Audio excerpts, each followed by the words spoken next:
Yeah. I'm not gonna lie, dollar has fun. Let's rip it. Welcome back to the Pickle Pod. Little hiatus. You retweeted our tweet about this Bellbank Park, as I know it, which ended up being Legacy. And I think now it's called like Arizona Sports Something like Complex that, or yeah. something like that. And then Klaus, you retweeted it and were like, I feel like this isn't getting enough attention. Yeah. Right. And then Klaus, did you see what he responded to No, you? but he's been texting me. He's like, it's not fraud. Like, what's wrong with the article? It's just an investigation. That seems like relevant. I don't really even understand what he's saying. I guess I don't know that much about it. I was just like, just fucking read the article. That's all I was saying. I read through the SEC and the DOJ's reports on it. They published it. They're going after these guys. So I don't understand what he's talking about. He's like, the story is way, way off. I met with the owners of the project many years ago when it was in the planning stage. They explained their concept, which was and is 99% not pickleball. I immediately said the project had no chance and would go BK, which I assume is bankrupt. I advised USAP, which was thinking of being involved, to stay far away. Project made no financial sense. Anyone who invested is an idiot and 100% responsible for their own dumb investment. Again, pickleball is a very, very small part of the project and the only part, to my understanding, that actually breaks even or so. So it is not a pickleball story, nor is it a fraud story, except for the fact that he just mentioned that he had to advise USA Pickleball not to get involved, that pickleball is at the facility and the DOJ and SEC are alleging fraud. And it's one of the biggest pickleball facilities in existence that hosted multiple pro events. So agreed that it's not a pickleball or a fraud story, except for the whole pickleball and fraud aspect. It's like, I think his propensity to just want to like make points and be right or like prove people wrong gets in the way of just looking at things as they are. So yeah, I guess I just don't really know what his point is, right? Like, there's an SEC investigation. It's a big pickleball facility. They're apparently alleging fraud. I didn't read the SEC documents. The place has gone under a bunch of times, gone bankrupt, whatever. I don't know what his point. The point is that he's trying to make. Yeah, no, neither do I. But for those who are wondering what the hell we're talking about, we put out a whole article on this. But let's see. So Bellbank Park, I mean, you've played there 1,000 times like at least. 4 No, times? I think we've played there. Yeah. I had a few APPs, a few PPAs. I feel like we're there at least twice a year. We've probably had like 5 or 6 different pro tournaments there over the years, if not more. You know, it's, I would say, pretty ingrained in pickleball history For at sure. this point. Every major entity has held tournaments there. But basically, like, the owners were indicted. The original guys who built the complex were indicted on charges of defrauding investors, leading to over $200 million in losses. The Millers allegedly used forged letters of intent in contracts to inflate projected revenues, misleading investors about this is from the SEC filings. This is where you're getting this. That sounds like fraud to me, Jimmy. Yeah.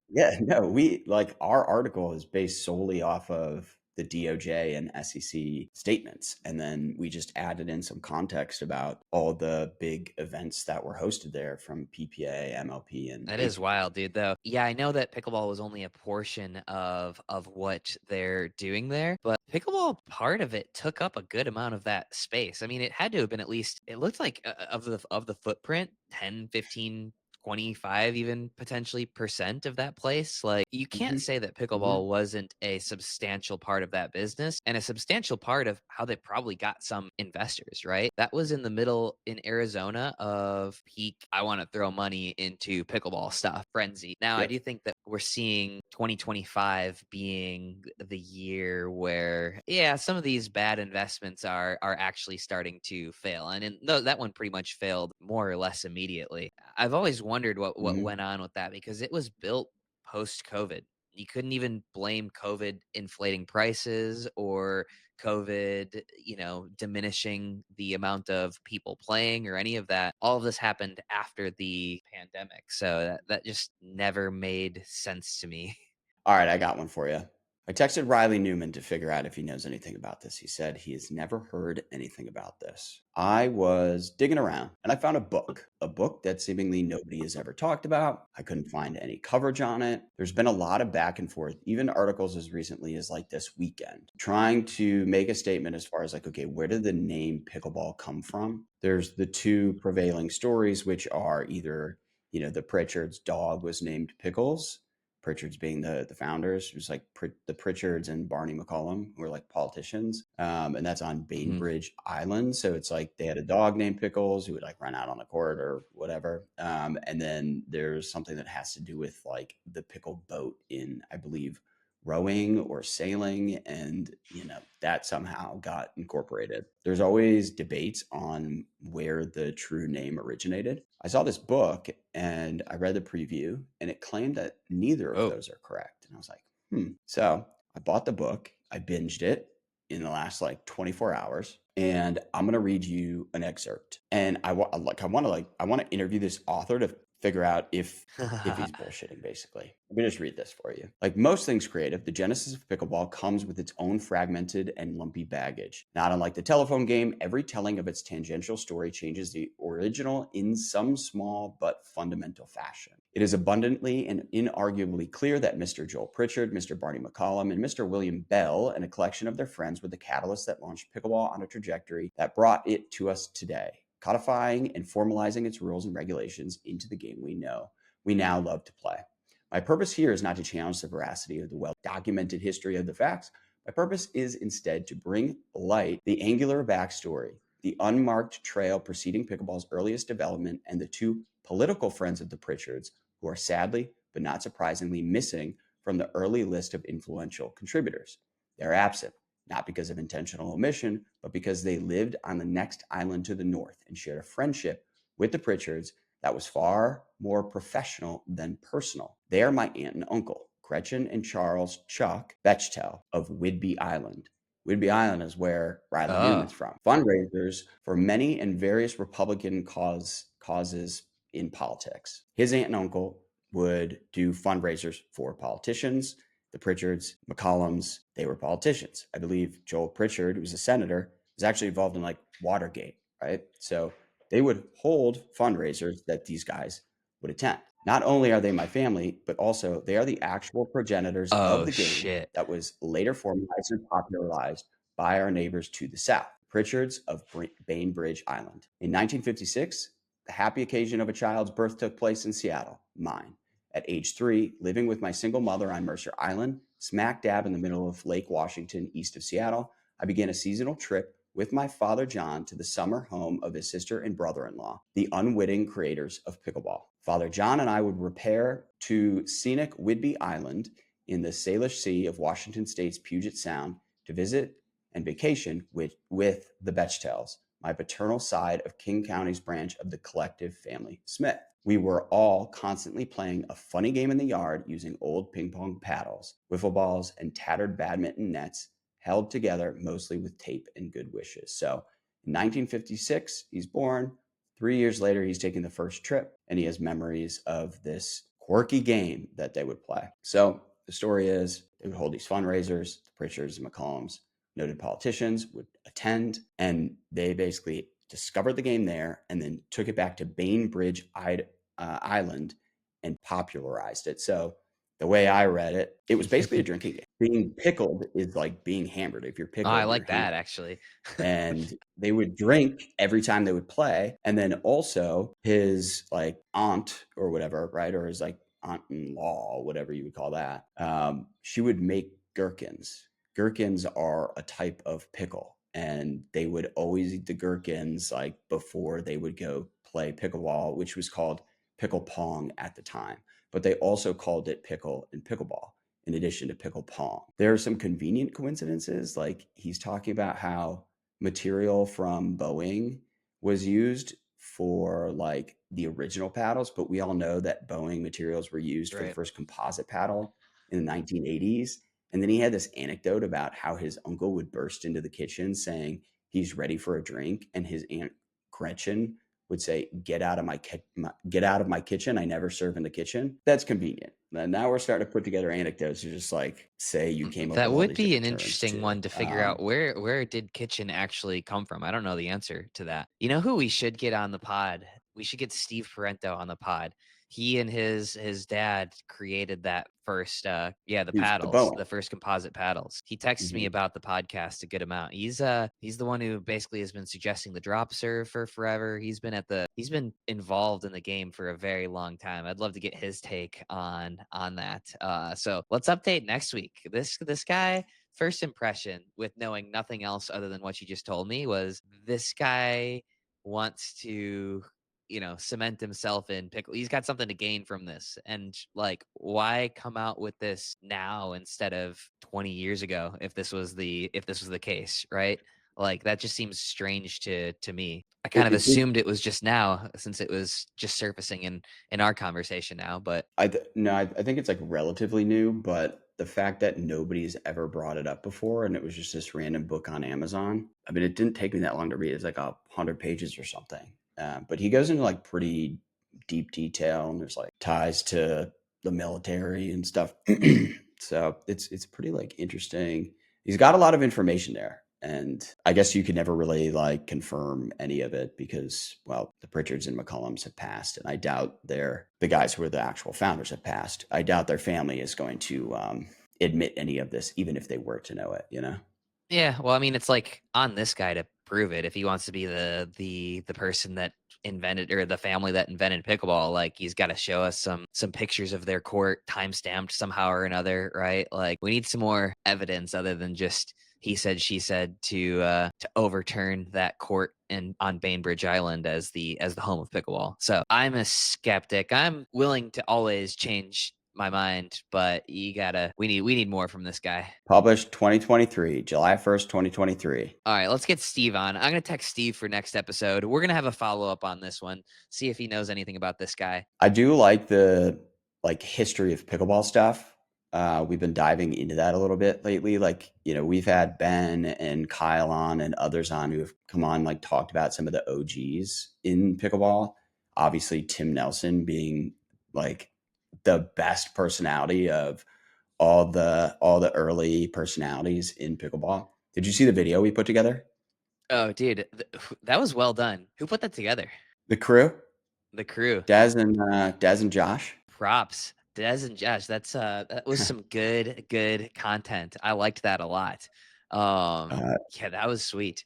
This guy was the Conor McGregor meets white chocolate of pickleball, the original bad boy. Infamous for his wild antics, the guy made a career out of drilling people in the chest. Today's top pros are still telling stories about him. He would just go for a face shot first ball sometimes. He was a master of stare downs, no looks, and just straight toying with his opponents, which earned him the nickname the Puppet Master. But he wasn't all antics. The guy had some of the smoothest moves, pulling shots that didn't even exist yet. He was so good at disguising the speed of a shot. So he could take a full swing, but he could angle his paddle the last second and just barely graze the ball, so it would come off speed. He made a living off making people look straight up silly, and he lived in the heads of his opponents. What he just did, is that legal? Yes. But he's best known for inventing the controversial shot that still bears his name today. He was so good at body bagging his opponents off the serve, they named the shot the Nasty Nelson. Spotting Tim in your tournament draw was nightmare fuel, and when you inevitably fell victim to the Puppet Master, he made sure you knew it by breaking out his signature celly, the Puppeteer. There are some legendary stories about the guy. Unbelievable point! And we're back. The amount of footage we didn't use in that is just unbelievable. We were working on like a long form YouTube version, but like there are just some insane clips of this guy and there's so many clips of people he's playing against just losing their shit, like freaking out to the refs and stuff. I mean, this guy would get under people's skin. Oh yeah, him and I guess Enrique Ruiz used to have battles. Brutal. So story time. He made a comeback in 2021. He played a couple of tournaments with Joey Farias, and people were wondering, just how good he was going to be. He didn't quite. He had a bunch of health problems, I believe, which caused him to sort of take a step back from the game. He came back, didn't adapt to modern pickleball, but apparently like still plays around wherever he's from. But follow up to this one, we're going to get Joey Farias on for story time next week.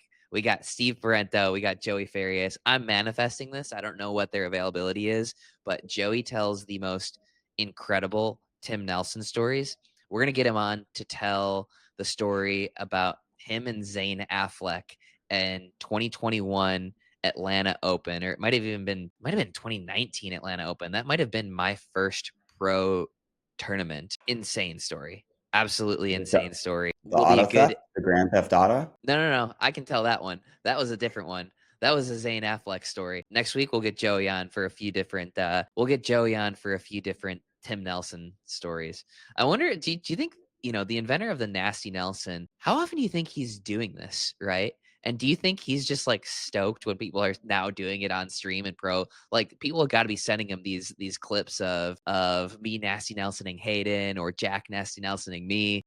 I wonder what his thoughts are on this. We reached out to him. So Michael Brady of Pickleball Focus like still knows him and plays with him. So he was texting him for us. We wanted to like interview him and get some anecdotes. We'd love to get him on the podcast. I even gave him the option of like, just talk to us. You don't have to like come on the podcast. We'll let you approve everything. But I think he wants to be under the radar. He said, tell them God bless their endeavors, but I'm going to pass. Which I was like, all He right. knows that he's just permanently cemented as a legend if he just never resurfaces again. It's smart. Yeah. The lore around him is like almost better than if we were to get some sort of update, like a where is he now? Yeah, 100%. Yeah. We like him just living on in our imagination. Yeah, but he still, he still plays apparently. Yeah, that's what I've heard. Pretty good. But yeah, there's plenty of clips of him, not just nasty Nelsoning, but like he loved to rip it at your body. Oh, 100%. He was the original targeter. And you have to think like too, the demo at that time, like he was by far the youngest out there consistently, right? And like these guys are all older and he's just shamelessly ripping the ball at them. So he'll go down in history. Where do we want to go from here? Well, let me just say this. So leave a voicemail for us. I think we want to start doing this again more regularly. You can call 512-200-4299. Leave us a voicemail, literally anything. If it's interesting, we'll play it, answer any questions, discuss if there's some interesting topics. But give that number a call. We'll throw it up on the screen here. And, maybe we'll answer your voicemail on the pod. I got a haircut, so nobody has to ask about that anymore. We were getting lots of comments. We solved that one. Don't leave a voicemail about that. All right. We can run through PPA results. Let's do it. It was a good week at PPA. I feel like the storylines are getting better and better. Yeah. So Tice does great write-ups. So let's just like read through his recap and then we can kind of react. Georgia Johnson upsets Annalie Waters in 2 events, earning gold in both. I would love to ask Georgia Johnson the question, which day was more satisfying? November 24th, 2024, the day the Dallas Flash won the MLP finals over the New Jersey Fives, or April 6th, 2025, the day she won 2 gold medals against Annalie Waters and her first women's double gold on the PPA Tour. Sunday was special for Georgia. To be clear, the day started off terrible for Georgia. In her first match of the day, Georgia played women's doubles with Hurricane Tyra Black against 1 seed Catherine Parento and Annalie Waters. They lost the first game 1-11. That, however, was not an omen of things to come. Instead, Georgia and Tyra won the next 3 games 11-6, 11-4, 11-7.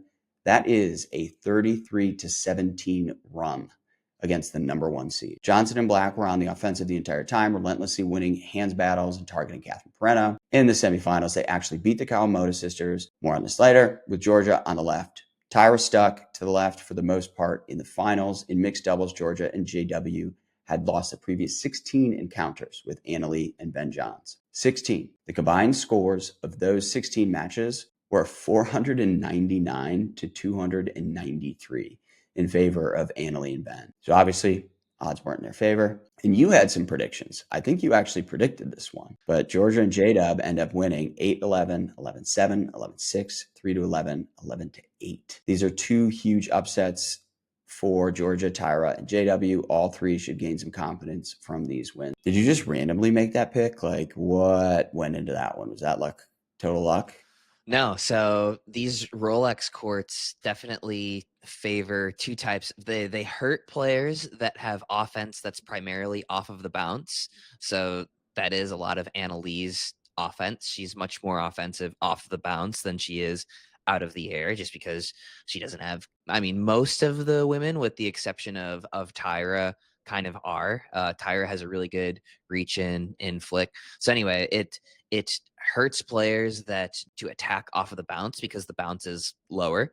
And then it also, as a result, helps counterattacking teams. So Georgia and JW are a pretty passive off of the bounce team. It is more difficult to attack a team like that when you can't do anything off of the bounce. I thought that Georgia and JW were going to give Ben and Annalee trouble, but I picked Ben and Annalee in 5, and they lost in 5. Yeah, I didn't think they were going to win, to be honest. I thought they were going to give them trouble. I did not think that they were going to pull it off. Props to them. You have to take those matches from Ben and Annalee. What is this, like their 3rd or 4th loss total together? Not many. Not many. Did you? Yes. Okay. The rollout court stuff. I mean, do you have any takes on that?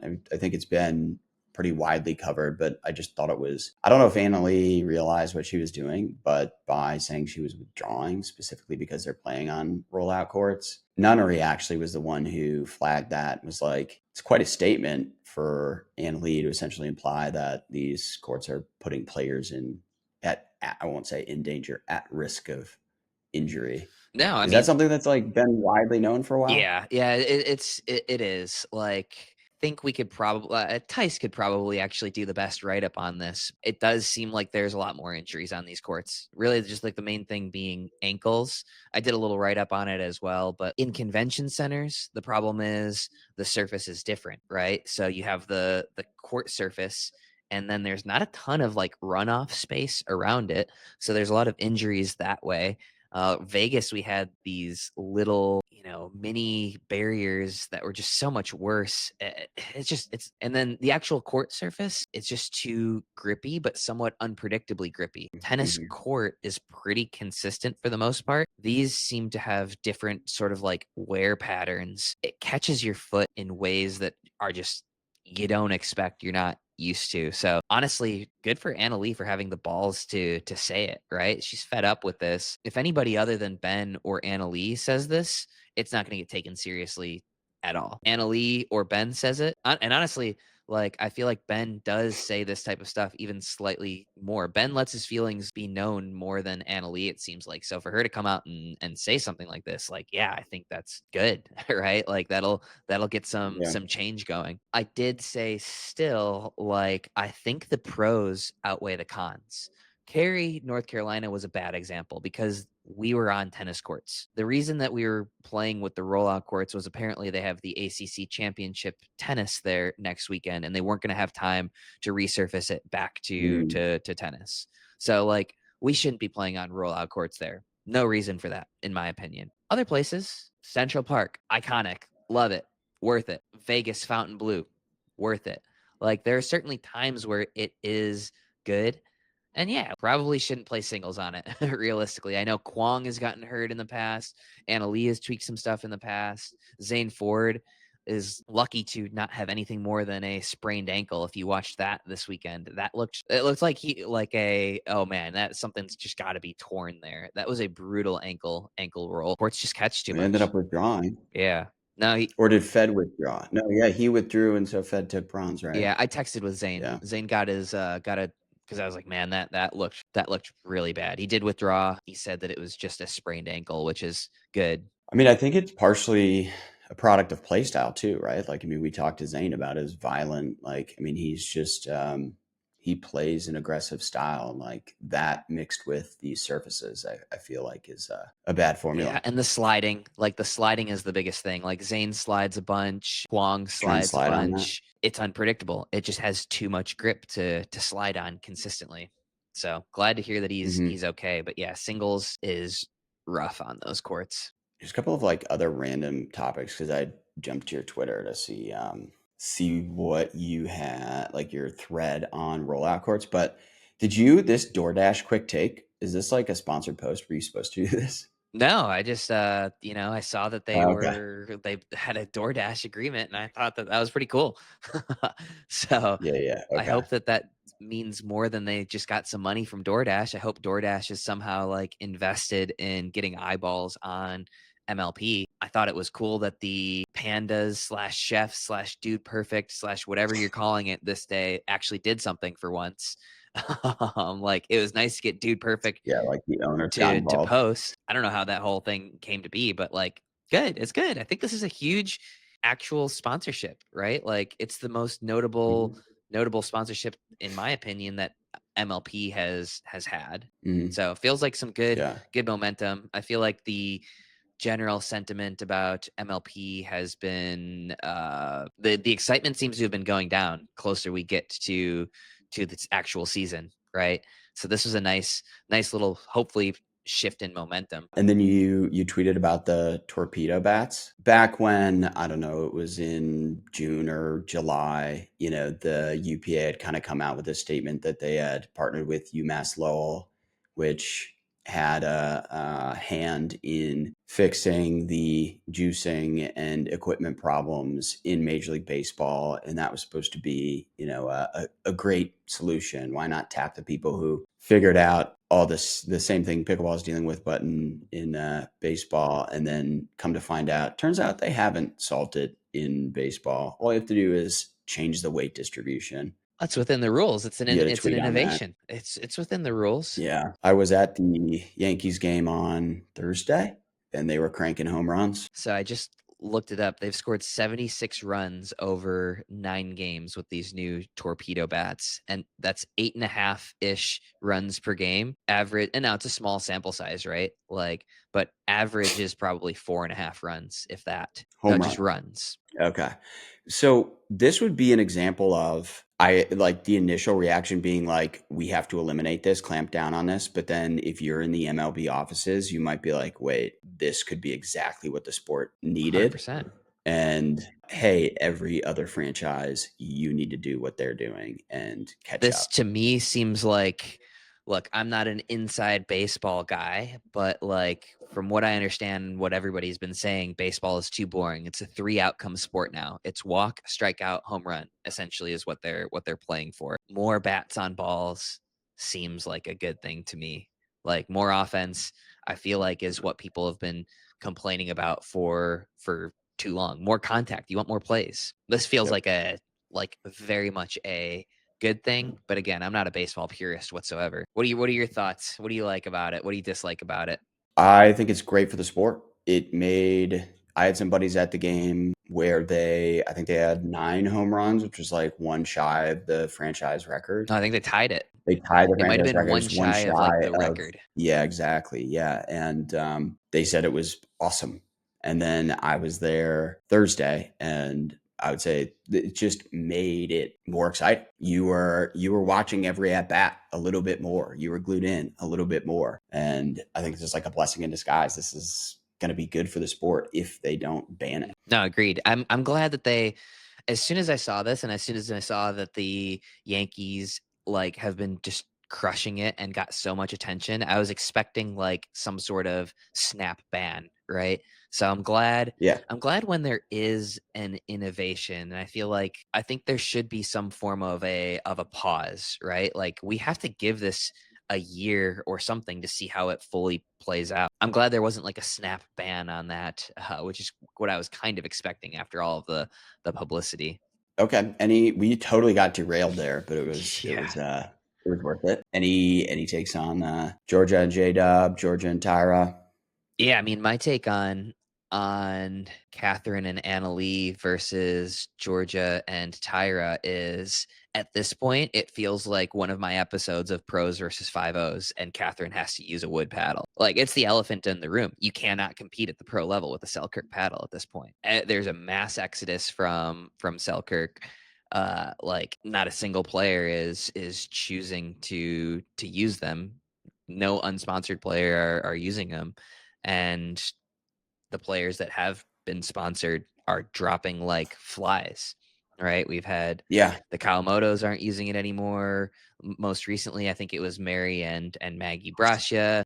Kwong was really trying his hardest to get out of this Selkirk deal. Somehow he's still playing with it extremely reluctantly. There's a laundry list of these players. So I'm curious, like, what do you think is going on over there? And like, yeah, what do you think is going on? I think it is.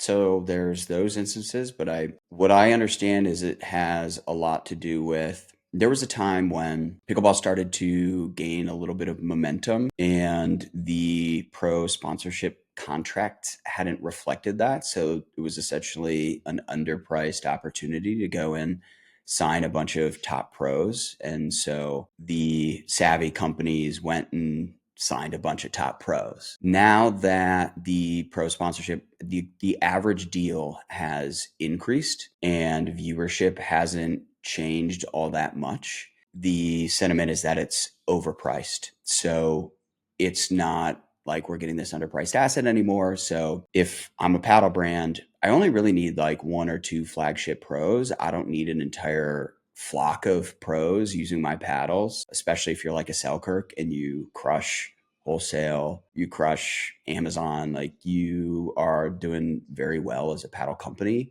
serving the average recreational player, not that upper echelon. And so I think it's partially a business decision where they're just not renewing contracts. So I think that's certainly a factor, but there are these instances of like a Kwong where he's like, he just doesn't want to play with it. So I think it's a little bit of both. Yeah, no, I mean, understand, like, I think we'll talk about this on the next pod as well, but there is a difference in the market for paddles right now. Like, it seems to me they have very little interest in the pro game at this point, which is like fine, that's a business decision. Like, if you can crush it with everything else, at the end of the day, Selkirk is a business, but like so is the business of James Ignatowicz or Catherine Parento, any of these players. Quit holding your players hostage if this isn't part of something that you care about.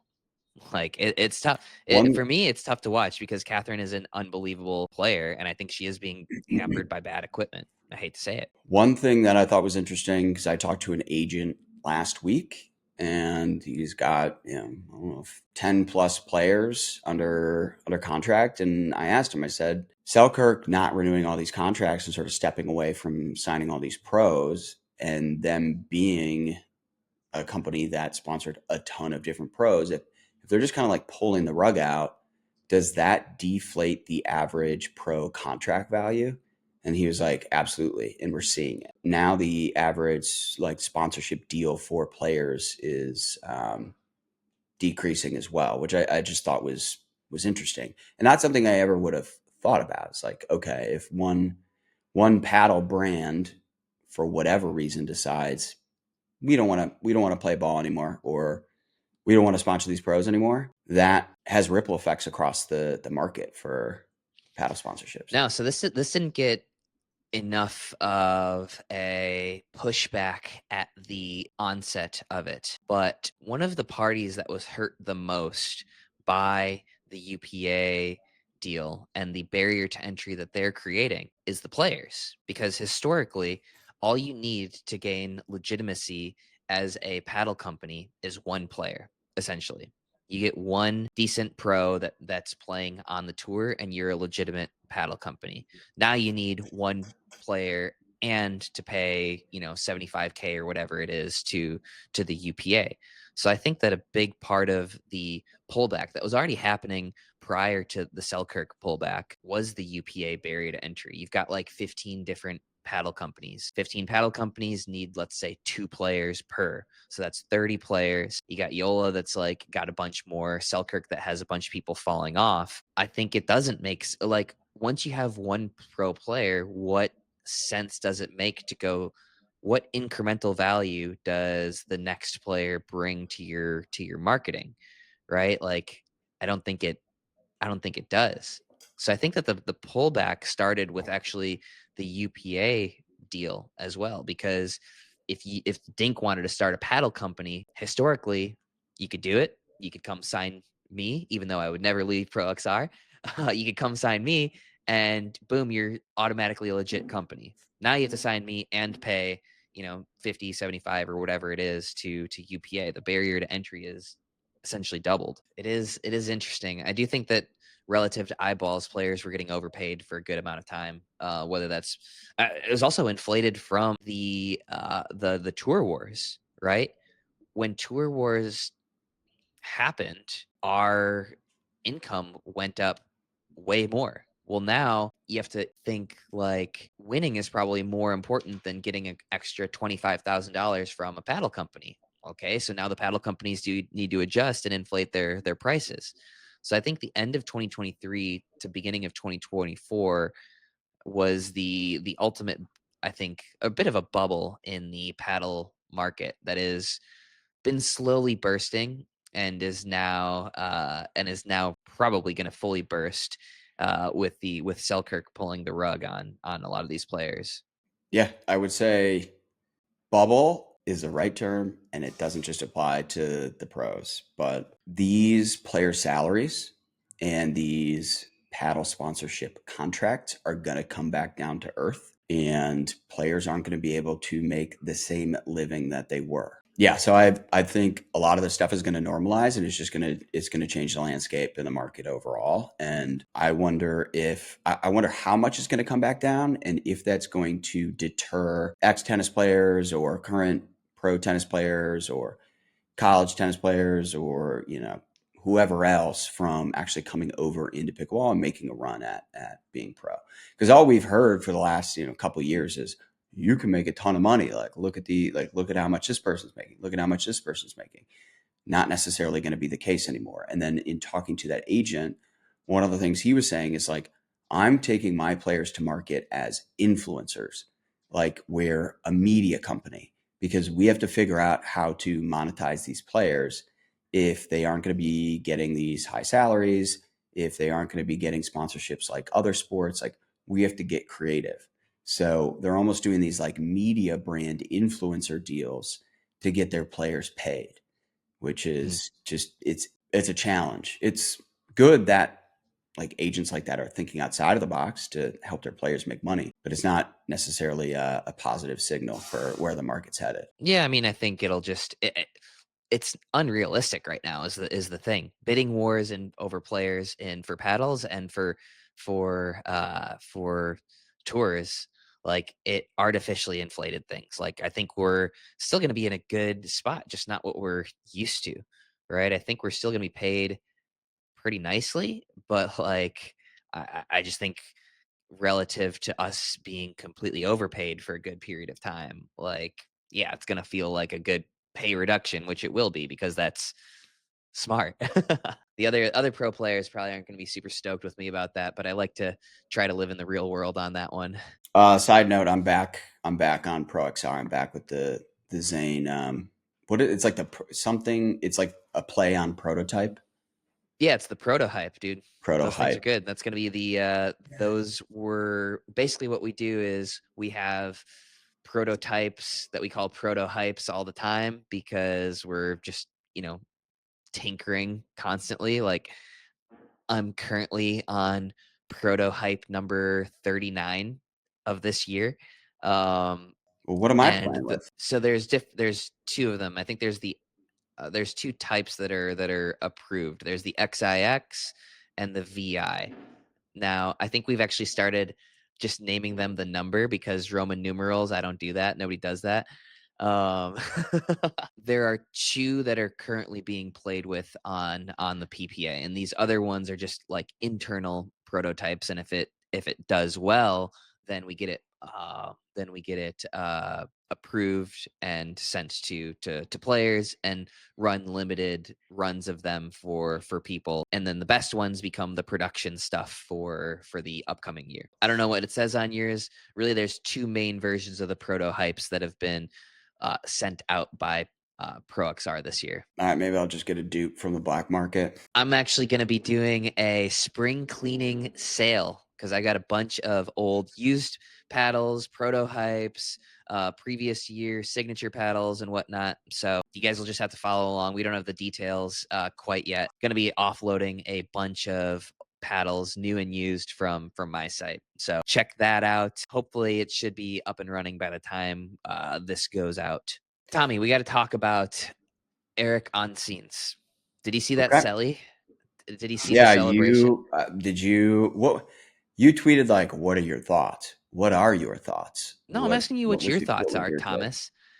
I love so this morning we were talking about like Fahey hitting herself in the head with the paddle over and over again. I'm like, that just makes me love Fahey more, right? Anybody who's doing something different and showing emotion on the court, like showing personality, I'm in favor of. That's basically my take every time. I agree. I think for the most part, so there's two sides to this. For the sport, unequivocally a good thing. Like there's no conversation about that. For the sport and for entertainment purposes, love that. As a competitor, I'm also probably doing what Christian did. I don't need to take that when I'm on the court, because the thing that I would have been upset about if I'm on the other side is like, have your celebration, dude. Cool, good. Tap paddles first. The problem was too, like, he was at the net, walked away from the paddle tap to have his celebration, and then went back. Like, you don't have to sit there if you're Christian. Yeah, I don't think so. Andre was a gentleman. He waited. I wouldn't have been stoked to sit around while Eric was doing it. Yeah, I'm watching it again. Pretty funny. He does like a victory lap. He's like screaming at the camera. Yeah. Anyway, I think it's a good thing. I think Eric Onsen's probably won himself a lot more fans than lost, right? Again, personality is great. I'm all for it. Now, what really went under the radar was after the Kawamotos beat Rachel and Anna, they chest bumped. They riled up the crowd. Anna Bright was pissed. She flipped them off. She flipped off everybody. Nobody's talking Dude, about that one. Why are people like, why is this the thing in pickleball? Everybody's just like flicking each other off. I don't know. It feels like middle school. Yeah. Yeah. And like it just keeps happening. It's like such a weird quirk about pickleball. Like, are people doing that in tennis or other sports? Like, no. I don't know. We haven't really heard anything about people getting fined for that anymore, right? Like Pablo got fined for it after he flipped off some of Tyson's fans. Fed's done it. Tyson's done it. Just like it happens like pretty consistently. No, it really does. Like now in the NBA, you wouldn't be getting away with that. Ja Morant just did his. I want to. That's what I was going to say. I want to see the gunshots. finger guns. And no. It's not these guns. It's 10 times more aggressive. That is a wild thing though. That's like worked its way into like high school basketball culture, and even like children are now like throwing out not cute finger guns. Like pretty wild. But why doesn't the PPA like fine people for that? I think they probably actually like it, right? Like now they should say that they're fining them and then fine them $1, because just to keep the storyline going. I'm sure they like it. Like I think they are smart to lean in a little bit more UFC style. We've talked about it a million times. I'm not going to go into it a bunch more, but like let things be entertaining. If you're not on cable TV, let these guys cuss at each other, let each other flip each other off. If you're actually getting fined from the network for language or for birds, like I get it. If you're on But Fox, they're scrubbing some of this stuff. Like you can't find Odoth tweeted it or put it on Instagram or whatever. So you can find Fahey hitting herself with the paddle, but it's tough to find it elsewhere. And wasn't there, remember when I believe this is the one, Alshon and Ben having words back whenever that was, like they had cleaned a bunch of that stuff up before putting it on YouTube. I don't understand why. Like, yeah, I don't get that. should be YouTube should be leaning a into this free for all. Yeah, like, and you want that stuff, right? 100%. Yeah, The that doesn't make upside of sense to people me. finding that and it going viral and it being good content and giving people a reason to talk about the sport far outweighs the potential downside of somebody, I don't know, saying that Kate Fahey's a maniac. Like, I mean, let it breathe. Kate's winning herself more fans too. Like, I don't get it. I'd be curious to know. And it does feel like there's a little bit of a disconnect because it's like maybe there's different teams within UPA who like manages what goes up on YouTube versus like, what they're going to lean into content wise. And there's Yeah, because pickleball.com is being pretty edgy, right? Like they're not afraid to cover this stuff, but then but then PPA. they end up like deleting stuff all the time too. I don't know. I don't know what's going on. We're gonna get Connor Neither do on to I. answer. You happy for your boy Tardia? My boy. I'm happy for Are my you guys boy boys? Wilt Howells taking down the Triple Crown at the APP. That's what I'm stoked about. I don't think he dropped a single game in mixed or men's, which is pretty insane. Yeah. So our sources say, I don't know whether this is true or not. If it's from Tice, I'm sure it's true. But apparently, this was the first APP Triple Crown for a guy since 2022. Yep. That's correct. Yeah. Who was the last guy? It might have been me. Who would have Like been? actually, I did one in May, Cincinnati, 2022. If it's the See if last we one can since find this 2022, the only person I can think of would have been J-Dub. Passing the torch to Willie. Nah, he's playing good ball. I'm excited to play with him in MLP coming up. Yeah. Are you looking forward to that? Do you feel, I mean, you already mentioned it. Does it feel like there's less hype leading into this? I feel like all eyes have been on APP or PPA. You know, it could just be the fact that we haven't had an MLP in a while. So we'll see. I mean, the next couple of weeks, we have little over 2 weeks until MLP. We'll see. It was J-Dub, by the way. It Last was. person You hate to see it. August 2022. August. What tournament? Unbelievable. Any other big takeaways from PPA, or the fact that Gabe had a pretty legit run in singles on his way to gold, and he wasn't going to play singles, and then his mom convinced him to. Yeah, that was a fun little interview that he had afterwards. Pickle's got to be stoked that he shouted out their $100 sale in the interview. That's a heads up play. Yeah, they should all the pros should be doing that, right?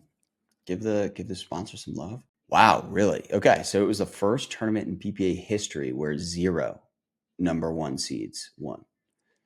Interesting. Yeah, singles, Annalie withdrew right before the tournament. Men's singles, Fed lost to Gabe. Mixed doubles, Annalie and Ben lost to J-Dub and Georgia. Women's doubles, Catherine and Annalie lost to Georgia and Tyra. Men's doubles, Hayden and Fed lost to Gabe and Ben. Yeah, I mean, like that's just slightly strange. Hayden and Fed being the one, they were not actually the favorite in that one. So I mean, we're gonna call that one with an asterisk. Now I think it was somebody also reported it was like Annalie's first tournament since like 2021 or something without a gold, which is wild. I don't know how, if it came from Tice, I'm sure it's accurate, but I don't know where that came from. Yeah, Tice was saying that this morning. Yeah, pretty wild. I think the guys are doing a little bit of a deep dive into the increased parity in pickleball. And I think for a long time, this is partially why sports betting is so difficult in pickleball, is like, yeah, but you can bet the house on certain players and you're going to win. Now it's not as obvious. Obviously, with the notable withdrawals, it increases the optics of the parity and how significant it actually is. But it does feel like the common complaint, remember, this used to be all over Twitter, was like, why do I even tune in? I know who's going to win. Mm-hmm. Doesn't seem to be the case anymore, which is nice. Good for the sport. Agreed. I mean, we had Roscoe with a real good run. That was solid. Roscoe had a nice run. The Kawamotos. Kate ended up winning the whole thing.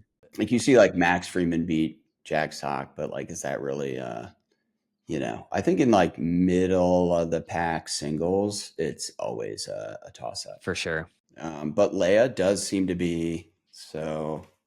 Leia, I think on 2 episodes recently, we were like, is Leia back? I think she's confirmed back. With her bronze medal in North Carolina, Leia Jansen has now made the women's singles podium in 4 straight PPA Tour tournaments. Before starting the streak in Cape Coral, she hadn't medaled in singles since September 2024 in Atlanta. Only Annalie Waters and Kate Fahey have more women's singles medals in 2025 with 5 each. She's back. She's playing good ball. She's just got to get herself now opposite side of draws more consistently from AL. I think she might be in that 3-4 seed range, but good to have her back. We power ranked all these players on my YouTube channel with Tice, Caitlin Kerr, and Maddie Pickles. We did it a couple of weeks ago before Red Rock, and I've got her at number 2 again, or I had her at number 2 again. Kate obviously wins this week. So it's tough. Like singles, there's a ton of parity, and I think singles is more interesting without Annalee in the field, because it really is a toss-up between, obviously it's interesting to watch Annalee just because she's so good, dominant, right? But Paris, Kate, Catherine, Leia, Salome, Brooke, all like any of them can kind of beat each other on a given week. So women's singles, when Annalee is out, is the most parity there is in the sport. Let me just shout out Yana Newell. Yana Newell and Emily Cedarquist, second gold together on the APP tour, because we posted about Yana Newell when she won the last gold, and she put it on her story and said, "This is the first time the Dink has ever said anything nice about me." So shout out Yana Newell. Somehow that's still a dig at Yana we- Newell for bringing that up. But I don't know if she was implying that we like have only said negative things, but I feel like that wasn't the case. Congrats, Yana. Hey, there we go. Anything else? I got nothing. Let's leave something to be desired for next time, Thomas. We got Joey Farias coming on, 100% confirmed. And by that, I mean, I texted him and haven't heard back yet. Same with Steve Parento. We're going to follow up on a couple of things from this week. Okay, you guys have heard us talk about Move before. It's a pickleball apparel company. You can go to movebrand.com. That's MUEV brand.com. Roll the footage. That's me playing in one of their t-shirts recently here at Lifetime in New York City, but they got their spring collection coming out soon, so you should check them out. Movebrand.com. We got Jacob from Duper joining us today. What's going on, Jacob? Not much. Happy to be here. Okay. Give us a little breakdown on all things college pickleball. What's the game plan here? My little brother, I think, is going to be out in Atlanta playing for Michigan this weekend. I was just texting him. So that's crazy. Okay. My little brother, Jack Monroe, is playing. Look at that. No, I'll let you know how they do. Yeah, Michigan, Texas. They're both programs that have been doing collegiate pickleball for a while. We're in our 4th season now. This is going to be our 4th national champion. And it started in 2022 back at Dreamland. Remember then, and it's just been an insane upward trajectory since then. I started out with only 16 schools at nationals. Now we have 64 this weekend, and with that, we get to do a nice March Madness sized bracket to determine the winner. Well, let me ask about that. Actually, this is my bone to pick with you guys. Why can Jack Monroe just come in and dominate? Though I don't think they've actually like won anything. Like, are there any, besides the national championship and kind of getting to the nationals, is there anything along the way that you could potentially win? From what I can tell, Jack doesn't have any medals at this point in college football. Yeah, so Jack did win our men's doubles and our men's singles championship last year, so he does have that to his name, and he is a first team All-American, because of how good of a player he is. But Texas, itself, is not a national champion. They've never won. He was there last year. I believe they lost in the round of 16 last year, so they didn't get, quite as far. And, for pro players, they're taking college classes like everyone else. They're putting in the work just like everyone else. And what we're seeing now with collegiate sports is with NIL that, these college athletes everyone's kind of already a pro player, even though you're still in school with these great brand deals you're able to get. And so that line is getting blurred. And, we're trying to make as many of these players, pro players as well, with giving out, upwards of 40,000 at this tournament and trying to make this a career for as many of them as possible. How much money does a winning team get? 15,000. They can just decide what to do with that, or is it like go to the club? Are there any stipulations around that?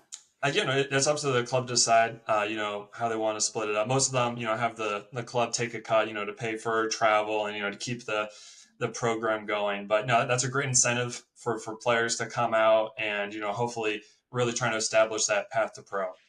Yeah, beer money.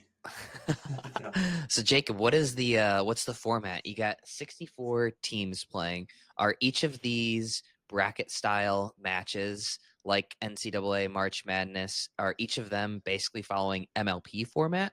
2 men, 2 women, or how does that work? Yep. Yeah. So it's the going back to, I guess, the old MLP format where we're still doing 21-point rally scoring games, and everything else is the same as MLP. You have the doubles, potentially a dream breaker if it comes to it. And in order to make this a great experience, it's group play on Friday, and then everyone gets to be seeded into the 64 team bracket. And then from there, it's, you got to win 6 elimination games if you want to be the national champion. And so it gets pretty tense pretty fast. That's a format we're using for nationals. If you were to just cite some general numbers about college pickleball, its growth of individual clubs, give me some numbers that are going to wow me. I want to. Yeah. No, we have the best number we have right now is about 250 schools that have a collegiate pickleball program of some sort. This year, we're going into our 4th month. We've already had like 100 unique schools come to one of our events this year that we've had. We just started out just with one event in 2022.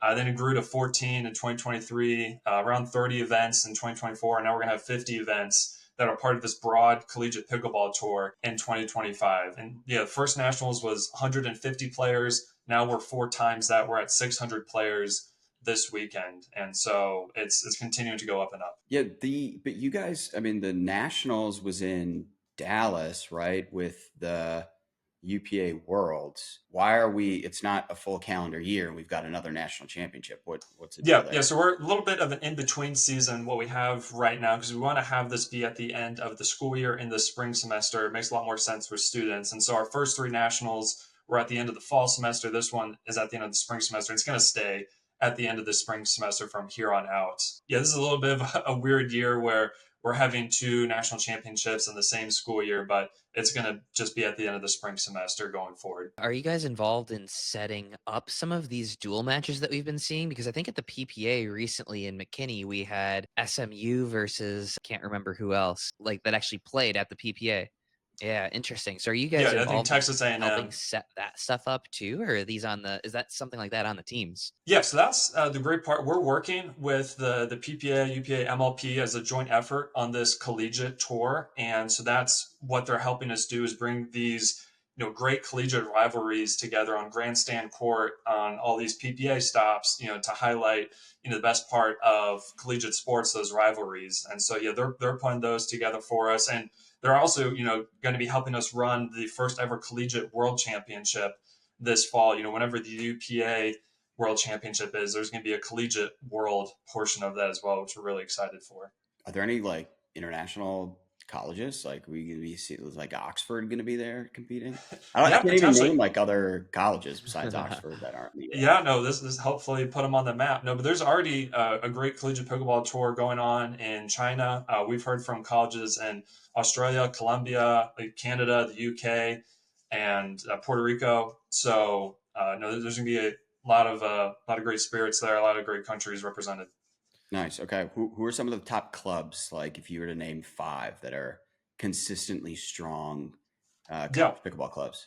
Yeah, right now we have kind of 3 blue bloods of collegiate pickleball, and we got to start somewhere. And it's going to be UNC, Utah Tech, and UVA. Those are our only 3 national champions, and coincidentally also the only teams that have lost a national championship as well. And then right on the outside of that would probably be getting Texas and FAU in as probably the next 2 best teams that we had, and they've consistently performed well at our events. And Michigan. Yeah, maybe they'll get there. Toss in EW Whitewater, man. Come on, they were at the inaugural event in 2022. That's right. Both Michigan and Whitewater. Yeah, back at Dreamland. Been there since the beginning. So, what's the ultimate goal here? Because I'm curious how this eventually coexists or coincides with when the NCAA inevitably makes this a scholarship sport. Yeah, our goal is to grow this as big as possible and see where it takes us. That's one of the first questions I get from anyone is, when is this going to be an NCAA sport? And usually what they really want to know is when can I get paid, to play pickleball in college, or when can my son and my daughter do that? And, should I start training them up for that? Right now the NCAA has their hands full a little bit with all the NIL changes, and especially with collegiate athletic departments needing to shell out more money to pay, the House versus NCAA lawsuit, as well as just having $20 million to pay their athletes as they see fit. So it could be a little while before they really want to add a new sport, given how tight the budgets are. But what we're also seeing is you can have scholarship players without this being an NCAA sport, Drury University, it's part of their athletics program there, and they're really paving the way for how to make this, a great sport without the NCAA. I understand all that. It doesn't seem like it's happening within the next couple of years, but it does seem like it will happen at some point. And I'm trying to figure out what Duper's role is in this future world where NCAA does make this happen. Is Duper going to compete? Is Duper going to go away with this series? Like, I'm curious what you think the vision is 10 years down the road, assuming NCAA does make this a sport that they manage. I mean, it really all depends on the details of what those negotiations look like. We've already had conversations with them about it. And this is also going to be something that, we're talking with, the PPA about as well, because they have a hand in this and, how they want to develop, their path to pro, we know they're interested in that with the Challenger Series coming up, and this is another avenue. And so, yeah, it's really part of how this fits in the bigger pickleball picture. I mean, I can't say right now, I don't have too many specifics.